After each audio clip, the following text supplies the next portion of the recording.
يسعد مساكم متابعيني واهلا وسهلا بكم في قناتي قناة مطبخ غيداء. اليوم جبنا لكم هذا الفيديو لتخزين الباقلة وهذا موسمها طبعا. هنا الباقلة مو مثل كل عادة احنا نخزنها، خليت عليها قطرات من الزيت تقريبا ربع خاشوقة مال شاي وقلبتها كليتها وخليتها بالشياسة وراح اجمدها بالمجمدة، وطبعا راح تشوفون النتائج من تطلعوا تسلقوها ما شاء الله كأنه مشتريتها من السوق. اكو جماعة قالوا لي انه شلون والزيت راح يبقى بالسلق وشلون هيك.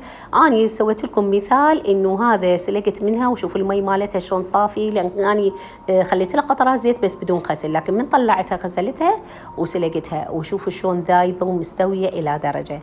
حبيت اشوفكم هذا الفيديو عند تجفيف الباقله، وايضا الباميه نفس الطريقه تصير.